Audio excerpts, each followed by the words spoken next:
അപ്പോൾ മച്ചന്മാരെല്ലാവർക്കും നമസ്കാരം. ഞാൻ ടാങ്ക് വച്ചാലാണ്. അപ്പോൾ നമ്മൾ രണ്ടാമത്തെ നുൻവാദ് ബേസ് ക്യാമ്പിൽ നിന്ന് പെഹൽഗാമിലോട്ട് സിറ്റിയിലോട്ട് കറങ്ങുന്ന ഒരു വീഡിയോ ആണ് നിങ്ങൾ കാണിച്ചുകൊണ്ടിരിക്കുന്നത്. അപ്പോൾ നിങ്ങളോട് ആദ്യം ഒരു കാര്യം പറയാനുള്ളത്, നിങ്ങൾ അഥവാ ഇങ്ങോട്ട് വരികയാണെങ്കിൽ, പെഹൽഗാം സൈഡിലോട്ട് വരികയാണെങ്കിൽ നിങ്ങൾ എന്തായാലും ജാക്കറ്റോ കമ്പിളിയോ കാര്യങ്ങളൊക്കെ കരുതണം. കാരണം അത്രയും തണുപ്പാണ്. ഇത്രയും ചൂടുള്ള സമയത്ത് പോലും ഇവിടെ ഇത്രയും തണുപ്പാണെങ്കിൽ, അപ്പോൾ തണുപ്പുള്ള സമയത്തുള്ള കാര്യം ഞാൻ നിങ്ങളോട് പറയേണ്ട ആവശ്യമില്ല. അപ്പം വേറൊരു കാര്യം, നിങ്ങൾ കാശ്മീർ വരുന്ന ഒരാളാണെങ്കിൽ മസ്റ്റായിട്ട് വിസിറ്റ് ചെയ്യേണ്ട ഒരു പ്ലേസ് ആണ് പെഹൽഗാം. കാരണം ഇവിടുത്തെ ആൾക്കാർക്ക് തന്നെ പറയാനുള്ള ഒരു കാര്യമാണ്, ടൂറിസ്റ്റുകളുടെ പറുദീസ എന്നാണ് പെഹൽഗാമിനെ കുറിച്ച് പറയുന്നത്.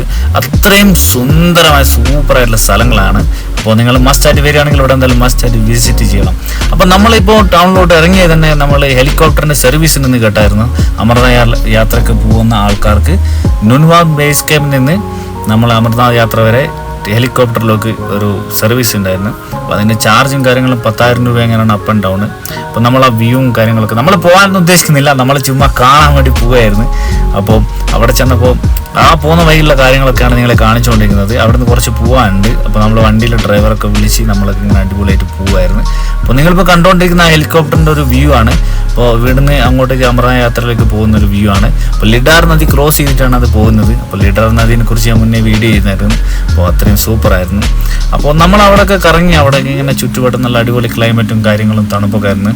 അപ്പോൾ അത് കഴിഞ്ഞപ്പോൾ നമ്മൾ കുറേ ബാബമാരൊക്കെ കാണാനുണ്ടായിരുന്നു. ഇവന്മാരാണ് ഇവിടെ മെയിൻ. ഈ ബാബാസ് എന്ന് വെച്ചാൽ സന്യാസിമാരാണ് ഇവിടെ മെയിൻ. അപ്പോൾ നമ്മളൊരു ലങ്കറിൽ ചെന്ന് നോക്കിയപ്പോൾ അവിടെ ഒരു ബാബ ആലുപൊറോട്ട ചുട്ടുകൊണ്ടിരിക്കുകയായിരുന്നു. അപ്പോൾ അയാൾ ഇത്രയും തണുപ്പിൽ വരെ ഒരു തോർത്ത് കൊണ്ട് മാത്രം ഇട്ടിട്ടാണ് അയാൾ നിൽക്കുന്നത്. വലിയൊരു ആലുപൊറോട്ട ഇങ്ങനെ അയാൾ ചുട്ടുകൊണ്ടിരിക്കുകയാണ്. അപ്പോൾ നമ്മൾ ക്യാമറയിൽ പകർത്തിയ കുറേ ബാബമാരുടെ ഫോട്ടോസാണ് നിങ്ങൾ ഷെയർ ചെയ്യുന്നത്. അപ്പോൾ നിങ്ങൾക്ക് വീഡിയോ കാര്യങ്ങൾ ഇഷ്ടപ്പെടുന്നുണ്ടെങ്കിൽ ഇല്ലെങ്കിലും നിങ്ങൾ ലൈക്ക് ആൻഡ് ഷെയർ ചെയ്യും.